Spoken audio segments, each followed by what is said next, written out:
शीत बसंत की कहानी। एक समय की बात है। एक राजा के आंगन में एक पीपल का पेड़ था। उस पेड़ पर एक गौरा और एक गौरैया रहते थे। एक दिन गौरैया गौरा से बड़े दुखी स्वर में कहा, देखिए जी, मेरे मरने के बाद आप दूसरी गौरैया मत लाइएगा, वरना मेरे बच्चों को बड़ा दुख होगा। गौरा ने कहा, ठीक है प्रिय, मैं ऐसा नहीं करूँगा। इस घटना के कुछ दिनों बाद गौरैया की मृत्यु हो गई। गौरा दूसरी गौरैया ले आया। नई गौरैया ने पुरानी गौरैया के अंडों को अपनी चोंच से गिरा दिया। इस पूरी घटना को रानी देख रही थी। उससे बड़ा दुख हुआ। रात को राजा से सोते वक्त रानी ने राजा से कहा, हे राजन, मेरी मृत्यु पश्चात मेरी सौतन मत ले आइएगा, वरना मेरे बच्चों को भी गौरैया के बच्चे की तरह बड़ा दुख होगा। राजा ने कहा, अरे मेरी रानी, मैं भला ऐसा क्यों करूँगा? तुम निश्चिंत रहो, मैं कभी तुम्हारी सौतन नहीं ले आऊँगा। इस घटना के कुछ दिनों बाद रानी की भी मृत्यु हो गई। राजा दूसरी रानी ले आया।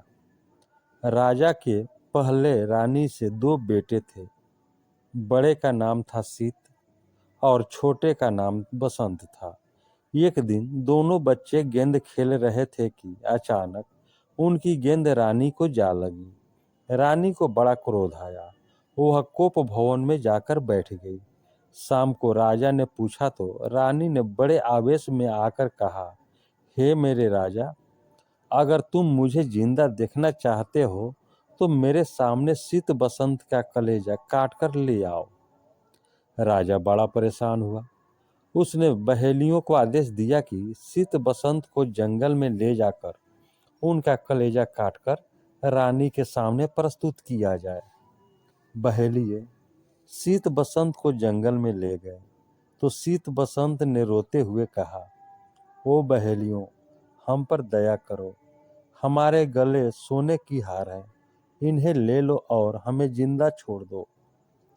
उसमें से एक बहेलिये ने कहा, अरे इन्हें मारने के बाद ये हार वैसे ही हमारे हो जाएंगे। ये बात सुनकर एक बूढ़े बहेलिये ने कहा, अरे पापी, कुछ तो दया कर, क्यों इन मासूमों को जान लेने पर तुला है? हमें इन बच्चों की बात मान लेनी चाहिए। इसके बाद बहेलियों ने सोने की हार ले लिए और 2 खरगोश मारकर उनका मांस रानी को दे दिया। रानी बहुत खुश हुई। जंगल में शीत बसंत अकेले हो गए।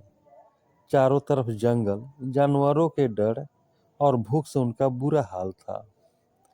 शीत ने बसंत को ढाढ़स बंधाते हुए कहा, मेरे भाई, तुम इस पेड़ के नीचे इंतजार करो, मैं पास के किसी गांव से हमारे लिए खाना लेकर आता हूँ। इतना कहकर शीत पेड़ के नीचे बसंत को अकेला छोड़कर भोजन की तलाश में निकला। बहुत दूर जाने पर एक गांव दिखा। वहां की राजकुमारी शीत को देखकर उस पर रिझ गई। राजकुमारी के पिता ने शीत को अपने घर जमाई बना लिया और शीत बसंत को भूलकर वहीं बस गया।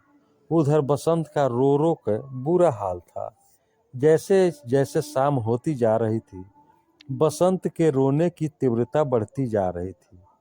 उसके रोने की आवाज सुनकर जंगल परियां बसंत के पास आई और उससे रोने का कारण पूछा। बसंत ने रोते हुए पूरी बात बताई। परियों ने बसंत से कहा कि तुम हमारे घर चलो, वहां तुम्हें कोई दुख नहीं होगा। ये कहकर परियां बसंत को अपने साथ अपने घर ले गई। वहां बसंत के बड़े ठाठ बाट थे। एक बड़े नौकरों से भरे सोने के महल में बसंत रहने लगा। परियों ने उसके आमोद प्रमोद के सारे प्रबंध कर दिए थे। बसंत का जीवन मजे से कटने लगा। उधर काफी दिनों बाद शीत को बसंत का ध्यान आया। वह वापस जंगल में आया तो बसंत को परियों के साथ देख बहुत आश्चर्यचकित हुआ। दोनों भाई एक बार फिर मिल गए। शीत ने परियों से बसंत को अपने साथ राजकुमारी के घर ले जाने की अनुमति मांगी। परियों ने बसंत और शीत को ढेर सारा धन धान्य देकर विदा किया। राजकुमारी के राज्य में बसंत ने चरवाही का काम संभाला और शीत ने खेती शुरू की। राजकुमारी दोनों के लिए खाना बनाती थी, पर दोनों के भोजन अलग अलग बनाती थी। शीत के भोजन में पकवान होते थे, पर बसंत को वह पत्थर की जैसी रोटियां देती थी। बसंत चुपचाप वो रोटियां लेकर अपने कमरे में रख आता और परियों का दिया भोजन करता था। एक दिन दोपहर में दोनों भाई साथ खाने को बैठे। शीत ने मजाक में बसंत से अपनी थाली बदल ली। बसंत से कहा, भैया कृपा कर मेरा भोजन मुझे दे दो। इस पर शीत कहा, अरे देखें तो तेरी भाभी ऐसा क्या देती है तुझे खाने में जिससे तू इतना तगड़ा हो गया है। खाने का पहला निवाला मुख में डालते ही शीत को पत्थर जैसे लगा। उसने निवाला थूक कर कहा, क्या तू ये खाता है? बसंत ने कहा, नहीं भैया, भाभी तो मुझे पत्थर जैसी रोटियां बनाकर देती थी, पर मैं तो परियों का दिया खाना खाता था। मैंने वो सारी रोटियां अपने कमरे में रखी हैं जो भाभी मुझे खाने को देती थी। ये सुनकर शीत ने थाली राजकुमारी के मुंह पर दे मारी और दोनों भाई राजकुमारी का राज्य छोड़कर परियों के महल में रहने को आ गए। परियों ने उनका बड़ा स्वागत किया और दोनों भाई सुख से रहने लगे।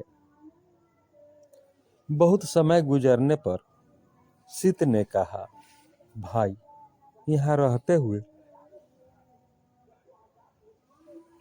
बहुत दिन हो गए। मुझे अपने घर और माँ पिताजी की याद आती है। चलो अब अपने घर चलें। बसंत ने कहा, हाँ भैया, मुझे भी अब घर की बड़ी याद आती है। दोनों ने परियों से विदा ली और अपने घर को चले। उधर काफी दिनों बाद राजा को अपने किया पर पश्चाताप हुआ। उन्होंने दूसरी रानी को जंगल में छोड़ देने का आदेश दिया, जहां उसे जंगली जानवरों ने नोच खाया। पर अब राजा गरीब हो गए थे। उनका राज्य उनसे छिन गया था। वे बूढ़े और अंधे होकर भिखारियों सा जीवन जी रहे थे। जब उन्हें अपने बेटों के आने की खबर मिली तो उनकी आंख की रोशनी वापस आ गई।